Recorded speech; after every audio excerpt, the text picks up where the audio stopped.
Y bueno, y para mí eres como, o sea, un transmisor de todas las preguntas que tenemos los seres humanos, ¿no? Como por ejemplo, ¿qué es el alma? Hay pactos de alma.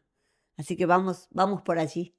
Muy bien, pues mira, es la faceta, digamos, que fuera del trabajo es, pues, yo tengo una visión espiritual de la vida y esa visión, pues, me ha ayudado a entender muchas cosas y a ser más feliz, ¿no? Entonces, digamos que me he dedicado también, pues, a dar a conocer esa visión espiritual que tengo de la vida a través de conferencias, a través de mis dos libros, Las leyes espirituales y La ley del amor. Y ahora, pues, últimamente a través de dos películas. La primera, El profeta del desierto, perdón. De hecho, a mí me gustaría también, bueno, menciona las dos películas y ahora empezamos con caña. Sí. A mí Bueno, me- El profeta del desierto es la primera película, la estrenamos en 2018 y recientemente, a final de 2023, de hecho la estrenamos el día de Navidad, Mm. la segunda película, El profeta del desierto 2, María de Magdala. Pues por el nombre, pues uno ya se puede imaginar pues que trata de la vida de, en este caso, de la vida de María Magdalena, y la del profeta del desierto trata de la vida de Juan el Bautista. Ujú. Pero no una visión, digamos, desde un punto de vista religioso, sino desde un punto de vista espiritual, ¿no? Y las dos películas pues se pueden ver en YouTube gratuitamente, igual que los dos libros se pueden descargar gratis en mi página web. Que de hecho ya van cerca de los 2 millones de visitas, nos comentabas, ¿verdad? La primera película pues ya tiene pues 2 millones de Brutal. visualizaciones y esta segunda va por 220.000 o por ahí. Ujú. Bueno, pues a mí, Vicente, me gustaría empezar poniendo un poco en contexto, porque nosotras, sabes que en Vida Magna al final tenemos como una misión que es un poco descontracturar la espiritualidad o al menos hacerla comprensible, ¿no? Hacerla entendible y accesible para muchas personas. Así que a mí me encantaría empezar preguntándote o pidiéndote que nos explicaras qué es ser espiritual. Bueno, para mí todos somos espirituales. Quiero decir que por el hecho, el mero hecho de existir, somos espíritus, ya somos espirituales. Es decir, es algo inherente a nuestra naturaleza, ¿no? Ahora bien, es cierto que hay muchas personas que no llegan a ser conscientes de ello, ¿no? Es como un poder entonces, porque si es ¿no? algo que eres consciente es Es como un un... superpoder. No sé si es un superpoder, pero creo que el despertar a la espiritualidad te ayuda a vivir la vida de una forma provechosa. Provechosa me refiero a que te centras en mejorar como persona. Eh, Mejorar me refiero a desarrollar la capacidad de amar, que creo que es el objetivo de todos aquí en este mundo. Y enfocas tu vida a buscar la felicidad verdadera, que para mí solo se puede alcanzar a través del desarrollo del amor, ¿no? Cuando experimentas el amor es cuando vas poco a poco siendo cada vez más feliz, ¿no? Entonces, yo creo que es importante para entender esto, entender que todos somos inmortales. Uh, Yo soy de la opinión, De ahí ahora vamos, ahora vamos. yo soy de la opinión de que es verdad que el cuerpo muere, eso es innegable, pero para mí el cuerpo es como un vestido. Eh, Cuando se gasta un vestido, pues te lo quitas, lo desechas, ¿no? Pues con el cuerpo pasa lo mismo. El espíritu, cuando el cuerpo se desgasta, se lo deja, ¿no? Lo abandona y continúa su vida en otro plano de la existencia. Podemos llamarle mundo espiritual o como queráis. Y ahí va a continuar viviendo y aprendiendo. Y cuando siente la necesidad de venir de nuevo al mundo físico para seguir aprendiendo, porque hay cosas que solo aquí se pueden aprender, pues regresa y vuelve a encarnar y vuelve a vivir otra vida física. Es decir, que yo creo, aparte de la inmortalidad del alma, en la reencarnación. ujú. Y eso sería un poquito las cosas principales, ¿no? De mi forma de ver la vida. ¿Y cuándo empezó, Vicente, en tu propia vida este proceso? O sea, ¿era algo que traías desde niño o hubo un despertar, entre comillas, como a veces ahora se lo llama ese momento de búsqueda? E incluso añadiría lo que dice Gaby, si surge también de la insatisfacción o no. ¿De dónde nace eso? Yo podría decir que ya de niño me hacía muchas preguntas. Quiero decir, cuando te vas haciendo un poco mayor, tienes curiosidad por entender el mundo, ¿no? Entonces yo había cosas que no entendía, ¿no? Por ejemplo, porque había niños que morían cuando eran pequeños o niños que nacían muertos, porque había gente que nacía con enfermedades de nacimiento. Si ese era el principio de la vida, pues no entendía por qué unas personas parecían ser favorecidas, ¿no? Y otras, sin embargo, venían pues ya con una serie de dificultades de principio que me hacía pensar pues que era algo injusto, ¿no? Y luego pues cuando ves todo lo que pasa en el mundo, ¿no?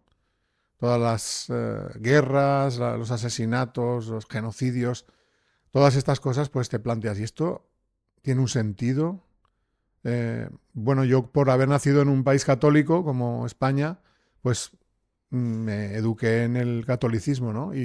Pero las respuestas que daba la Iglesia no, para contestar a este tipo de cosas no me eran satisfactorias, ¿no? Básicamente era como decirte, tienes que tener fe, ya te lo explicará Dios en su momento, algo así, ¿no? Y entonces esa falta de respuestas, pues hacía que yo, pues al final, cuando me hice un poco mayor, pues me aparté, ¿no? De la enseñanza católica, ¿no?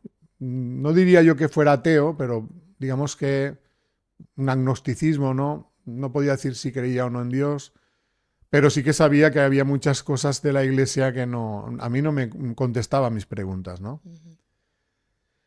Y luego, pues por la educación, digamos, universitaria, por la formación científica, pues ves la visión que tiene, digamos, yo no diría la ciencia, yo diría el materialismo científico, ¿no?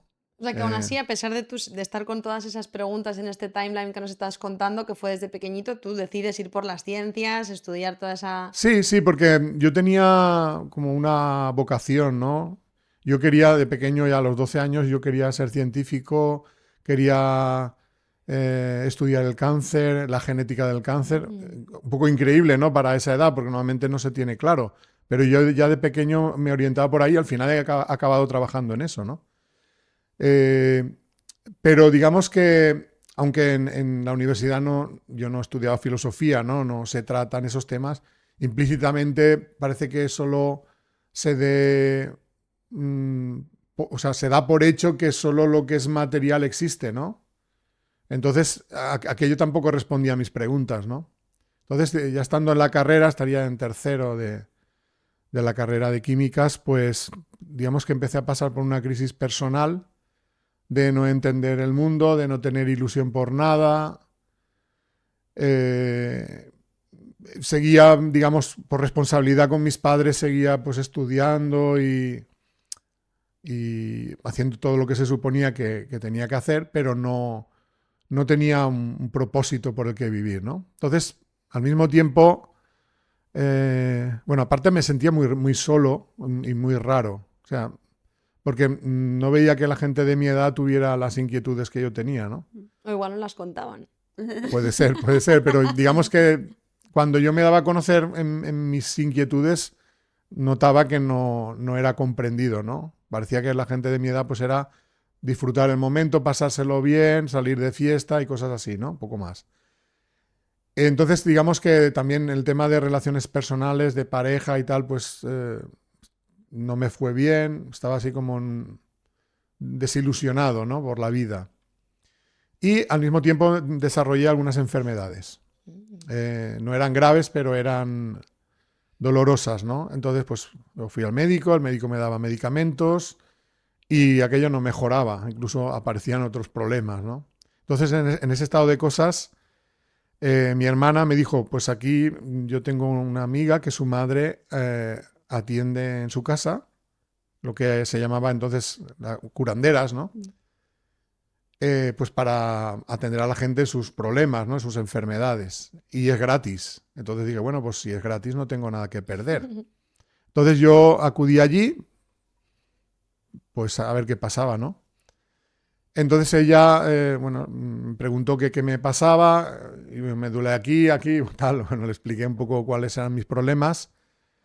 Y entonces ella puso las manos porque me dijo, yo es que pongo las manos donde la persona tiene el problema y a partir de ahí pues ya hablamos. Entonces yo noté que al ponerme en las manos ella, pues experimentaba un gran alivio en donde yo tenía el dolor.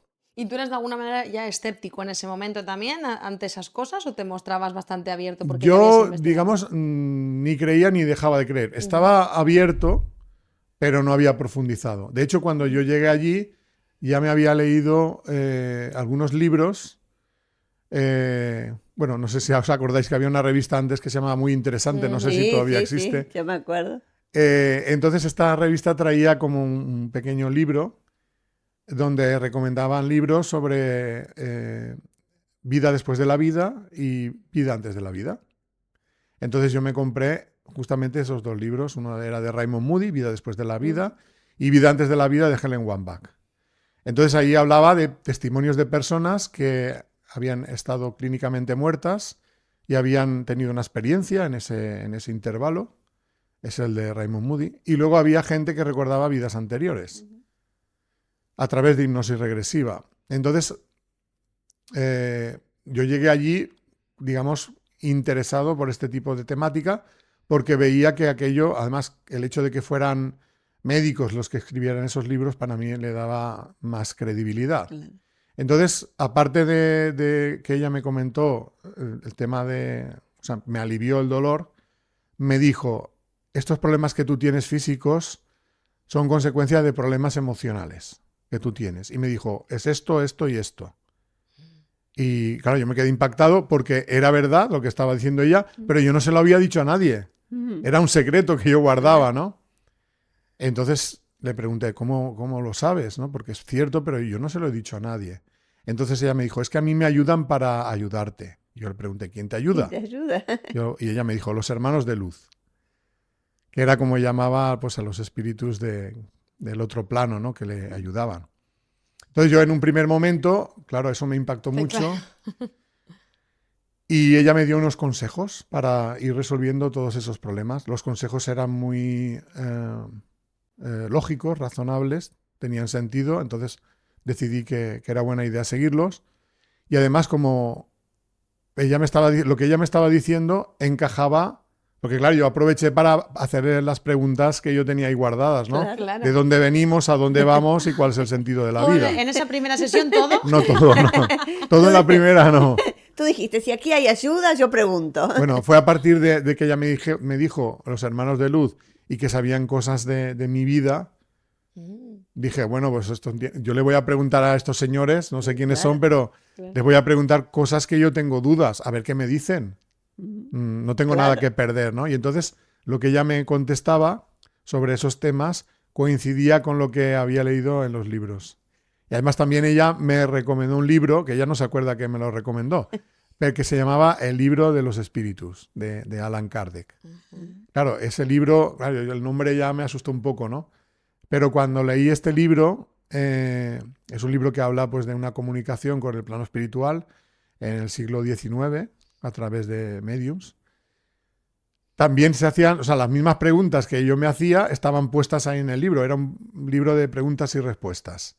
Y entonces, pues allí se supone que iban contestando espíritus del otro plano a esas preguntas.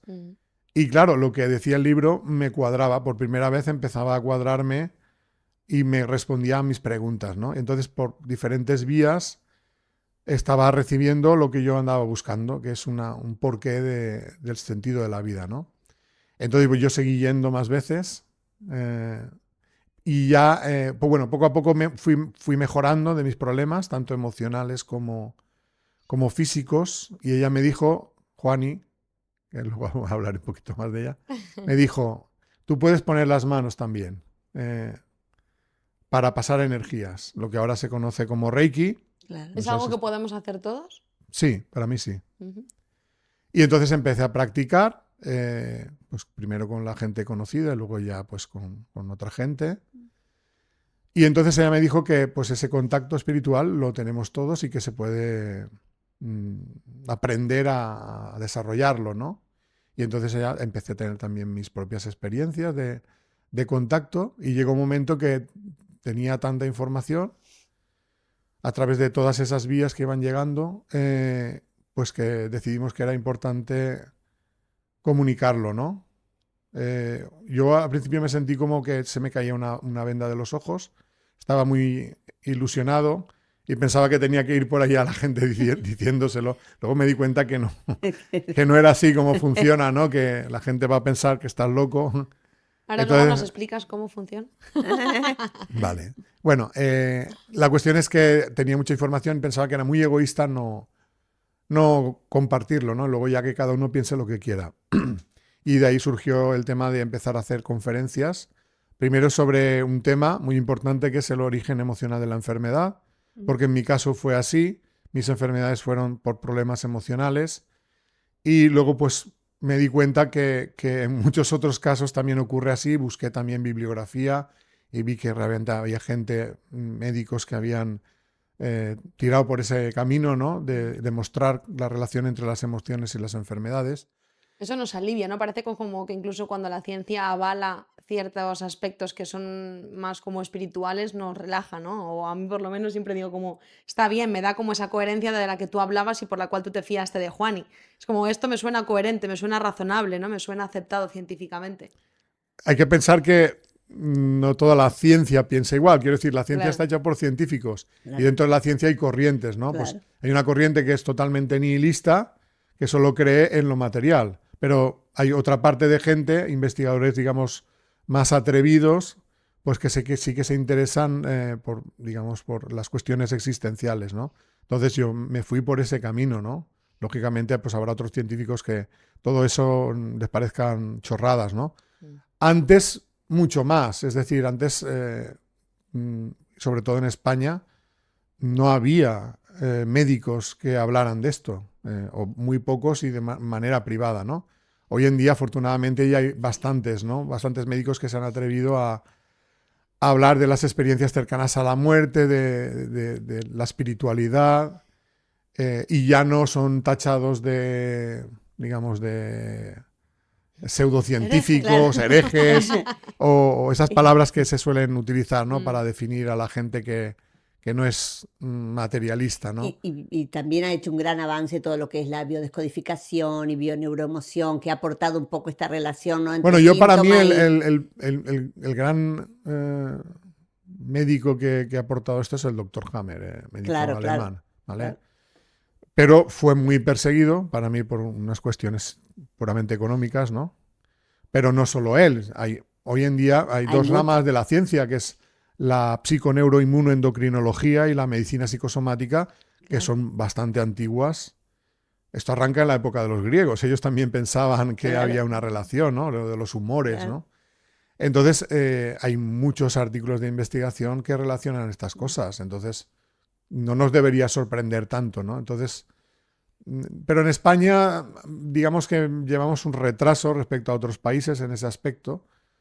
Y ahora ya, pues, poco a poco, ya habiendo más libertad, menos escepticismo. Y pues yo agradezco mucho pues que haya pues médicos que estén hablando de todos estos temas, tanto del tema de las relaciones entre la enfermedad y el sufrimiento, que para mí es el gran enemigo de la salud, el sufrimiento, y luego del tema espiritual, ¿no? Experiencias cercanas a la muerte, la reencarnación, experiencias de los moribundos, experiencias de contacto con el mundo espiritual. La pena es que muchos de ellos se han esperado a jubilarse Como el doctor. para hacerlo, porque ellos sabían que si, digamos, empezaban a hablar de esto cuando estaban en activo, Claro. digamos, que iban a tener Hay muchos mucho problemas, conflicto, ¿no? claro. Y luego pues ellos habrán pensado, ahora ya que me he jubilado soy Exacto. libre, ¿no? Y voy a decir lo que me dé la gana, ¿no? Entonces lo agradezco mucho, ¿no? El trabajo que están haciendo. Claro. Y bueno, volviendo un poquito a mi historia personal, digamos que después de esta charla del origen emocional de la enfermedad, en la segunda parte, yo planteaba ya la cuestión de qué pasa cuando nos morimos. Porque claro, inevitablemente si la enfermedad es grave, habrá un momento en que te pueda causar la muerte, ¿no? Entonces enlazaba esa primera parte que a mucha gente le interesa con la segunda parte, que es el tema espiritual. ¿Qué pasa cuando nos morimos? ¿Qué viene después? y ya de paso pues preguntamos por el sentido de la vida, ¿no? Y entonces a partir de ahí, pues, digamos, gente que a lo mejor no estaba interesada en la espiritualidad, a través de la enfermedad y de la posibilidad de morir, ¿no? Ha empezado a plantearse cosas que a lo mejor inicialmente no tenían pensado plantearse, ¿no? Entonces ya, digamos, en esta época el tema de las charlas sobre la enfermedad lo he, digamos, dejado. He hecho muchísimas charlas y ahora me centro en la parte espiritual, ¿no? Y lo que voy hablando más es sobre el sentido de la vida, ¿no? Una charla que se titula Amor, Evolución y Sentido de la Vida. Claro, todo esto en realidad arranca gracias a aquella mujer, ¿no?, que me ayudó, porque realmente ese camino de difusión ha sido con ella. Esa mujer es Juani, que ahora somos pareja desde hace bastante tiempo. Y aparte de agradecerle todo lo que ha hecho por mí para despertarme, ¿no?, espiritualmente, estoy enamoradísimo de ella y para mí somos almas gemelas, nos amamos mucho y el poder compartir, digamos, esta visión de la vida y poder recorrer ese camino juntos, pues a mí me hace muy feliz. Que tenemos el honor de tener a Juan y entre nosotros, sí, pero nadie lo ve porque está detrás de cámaras, pero es un placer. Y luego tal vez enseñemos alguna foto en las redes sociales. Bueno, yo quiero que vayamos a una parte que por lo menos siempre tengo ese interés y quisiera saber tu visión.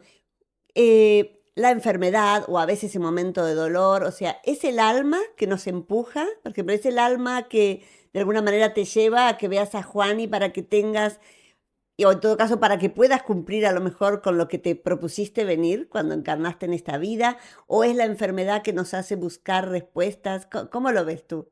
Sabemos que estás esperando la respuesta y te prometemos que lo que viene es bueno, pero antes necesitamos tu apoyo. Si te está gustando esta entrevista, recuerda darle like y comentar qué te está pareciendo. Además, también para que podamos seguir subiendo contenido, recuerda suscribirte al canal y activar las notificaciones. Así te enteras de cuando subimos cada podcast. Y si estás escuchando por alguna plataforma de audio, dale 5 estrellas y síguenos para más contenido. Si crees que esto le puede servir a alguien, le puede aportar valor o por supuesto le puede ayudar a hacer un pequeño clic mental, comparte. Así que ya te dejamos disfrutar de la entrevista. Aquí sigue. A ver, para mí ella y yo nos teníamos que conocer. Era una cuestión del destino. Fue de esa manera, podía haber sido de otra, pero realmente eso ha servido para encontrarnos, ¿no?